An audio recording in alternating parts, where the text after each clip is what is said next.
Welcome to The Naked Truth, where we bear it all for successful marriages. We'll dive deep into the topics ranging from simple to complex relationship ideas and concerns from a Christ-like perspective. Let us continue our conversation with Isaiah and Andrea Treadwell. We are discussing how they prepared for their marriage. Listen in to the powerful insights they share. Yeah, those are very good answers. But in thinking about your marriage, and I was just thinking about when you guys were talking about May 1st, and Isaiah was like, oh, I might be moving to Atlanta, and I want to take her with me. That was kind of a short stint, right? So in the midst of that short stint, how did you two actually prepare yourselves for marriage? That's a great question. So, backstory on Andrea and I. We started dating in high school. The summer going into college, actually. And we only dated for, 2 months that summer before we ended up separating because we were in college and, we wanted to enjoy college life. And we all got into separate relationships at the time. We're still kind of, talking, flirting a little bit in the midst of that. But then in 2019, I went looking for Andrea because she done blocked me on everything because she was in another relationship. And I was like, nah, this ain't gonna work. Like, I need to know where you were at. And so. But why? Why did you come looking? Because I wanted you. Good, You wanted me, but what did you say in the letters that you wrote me? Okay, so yes. Come on, Here we clarification. Here we go. So, because I couldn't find Andrea, I knew where her parents lived. And so I would, do a couple drive-bys, see, okay. I realized she wasn't living there anymore. So what I did was I started writing Andrea some letters. And I would leave the envelope opened because I knew that her parents would read them. And because they would read them, I knew that they would give them to Andrea. And I knew her mom loved me. Mm-hmm. And so I knew that if I can get mom to read these letters and give them back to Andrea, I was in. It's true. I was dating other people, and my mom was like, I don't care. That's my son. I'm like, okay. So in those letters, I would say, hey, I was a different person at that time.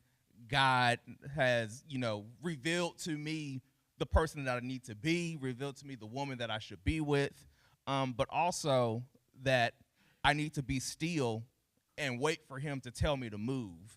And this is me moving. Like, I gave you your time because I approached Andrea before and said, yo, I want you. And she said, what did you say? Oh, I'm going to try to make it work with this guy. And yeah. And so I said, you know what? That's cool. It's all right. I'm going to go back to the drawing board. I also said, what did I also say? I also said. You said something kind of mean, too. So the funny thing is I was in a relationship as well. Not at the same time, prior to this event. And I approached him. And I said, no, I'm going to try to make it work with this girl. Yeah. And so she gave me that same line back. And so that's kind of how that ended. But then the letters started coming through. And then, Can I interrupt you just for a second? So with these letters. Oh, yeah. Not only did Isaiah write these letters, but me and my daughters had a little hand in this as well. Yeah, I needed them to proofread it, make sure I said the right stuff, because I was trying to come correct. I said, is this coming on too strong? Is this coming on? Like, I just want to spill my heart out. And my sisters and mom said, I would change this a little bit, but and rephrase it. But, yeah, so my whole family was involved in this. I was like, I need y'all prayers. I'm about to do this drive-by real quick and drop the letter off. Let's make sure, everything goes smoothly. So we had, just like your mother was praying for you, we were praying. We knew you would be our daughter. And I knew his heart when he got down on his knees at that fashion show. I knew his heart then. That was 8 years before, or We were 16. Sophomores in high school. So I was like, I knew then, and I had been praying. We prayed for this. Yes. So Yeah.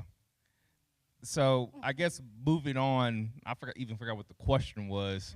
How did you prepare? Oh, how do we yourselves prepare for marriage? Oh, so when she finally responded to those letters, we met up, we had a discussion, and we said right then and there that we're preparing for marriage. We're not playing games. we're We're not- not yeah. just dating. We're going to prepare for marriage because we went through all of this for a reason. And the reason wasn't just to date for a little bit and break up again. Like, we know that we want to, like 9 years later, 9 years after dating, we got back together and we said we're preparing for marriage. So that's how we started off. I think it was 8 years. 8 but, years, yeah. You know. But yeah, I mean, tomato. we prepared. We started marriage counseling. We started reading books. We started reading our Bibles. We started, talking to our parents. We just started right then and there. And I think that's one of the reasons why I always encourage people, even if you're dating, counseling isn't like you're preparing to get married.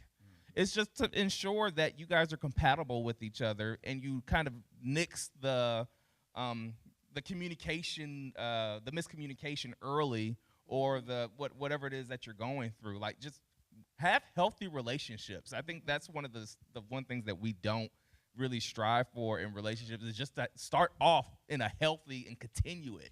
Yeah, that's great.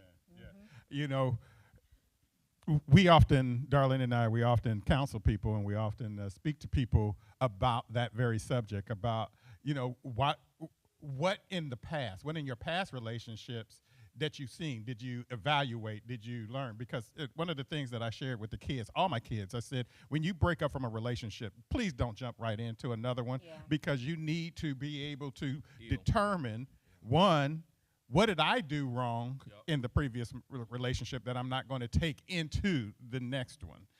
And then secondly, as my son just said, you need to heal. You need to be able to heal from whatever ailed you and before. So I just want, when the preparation piece of marriage, people need to be able to prepare in that. Not only, again, we're not talking about preparing for the wedding day. We're talking about preparing for the marriage.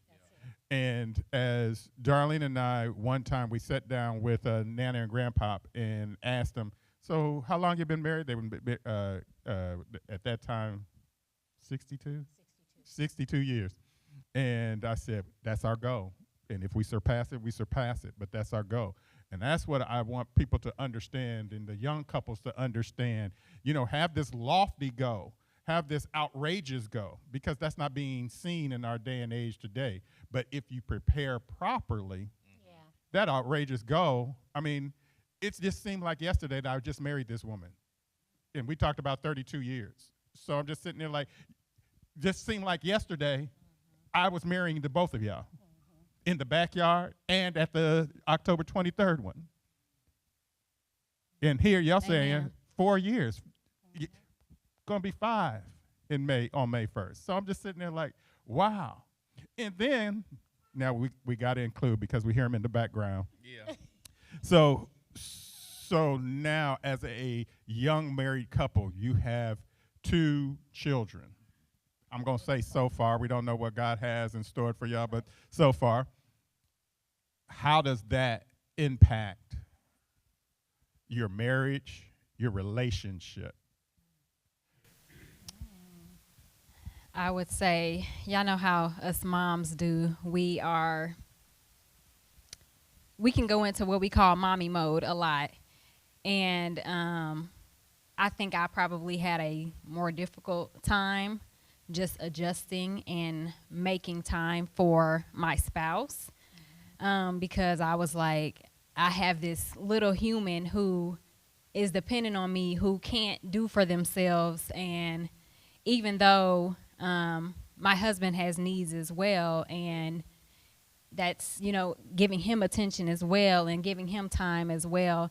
And I feel like I neglected that in the beginning. And then I think we kind of learned how to balance it as our first child got, you know, closer to one and was a little bit more independent. But yeah, I think that was a challenge for me in the beginning.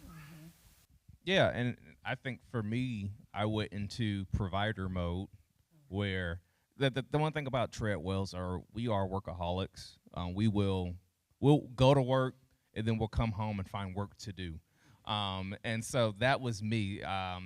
Either being at work, bringing work home, doing more work, doing work for the church, doing work for the nonprofit. It was just always like, let me do something.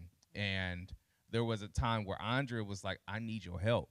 Like, I need you to do something.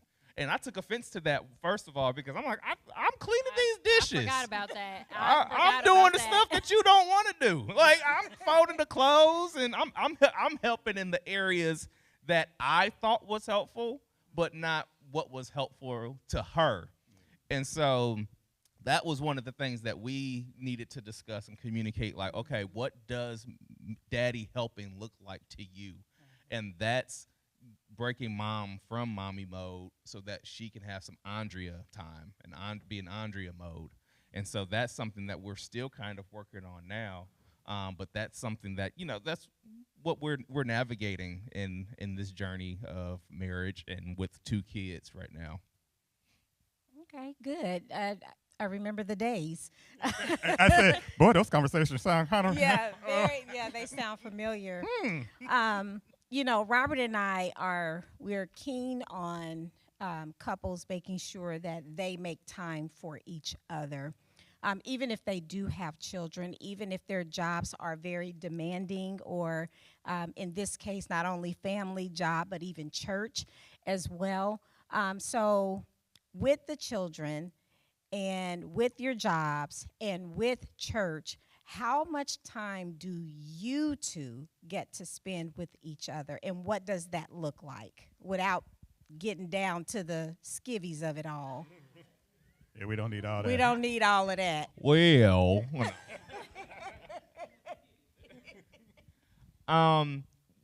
we're homebodies, and so we enjoy kind of just relaxing at home and just, you know, either turning on the TV or spending time with each other. But I do know that there is the opportune time, or there is opportunity to expand that in having date days, and that's something that we're still trying to navigate, even in that. Just last week, I was just telling Andrea when we sent them to your guys' house, I was like, we need to utilize their grandparents more. Like, that was a great day where me and Andrea literally just spent good quality time together. And I was like, why aren't we doing this more often? And so I think that's something that we're still kind of working on. But me and her time looks like at home chilling. Put the kids to bed early and let's watch our shows. Let's get a bowl of ice cream. Let's get our snacks, and, you know, let's relax. Yes, but we have both, maybe me more than him, talked about. I'm like, I want to get dressed and go to dinner. I want to, and so like Isaiah mentioned, that date day or that date night or that date couple of hours, whatever it looks like, outside of home, because yes, we're homebodies and that's where we're most comfortable. But I'm like, let's show each other off. Let's go out and get dressed and actually go on a date. And I feel like that's something that I desire anyway, is to still date through our marriage. Okay, good. Amen. Well, as we bring this to a close, I just want to encourage you, as I encourage many people. Remember, the children do leave. And I want y'all to be able to look at each other and sit there and say, I still love you. Amen. So you got to work on work on what you're working on and keep working on what you're working on. What I'm hearing, what's going on in the conversations, those are naked truth conversations, and you still have to bear it all. So continue doing what you're doing. But we'll come back together. They're going to come back and sit around the table with us a little later, but we have another couple that we want to introduce to you guys to be able to just share and get some more feedback from, so that you can be helped in making sure that your marriage is bearing it all for success. We'll be back in a moment. Stay tuned for more Naked Truth insights as we introduce Columbus and Deetra's team. They will share how God has impacted their relationship. To hear this conversation, please join us as we continue to bear it all for successful marriages.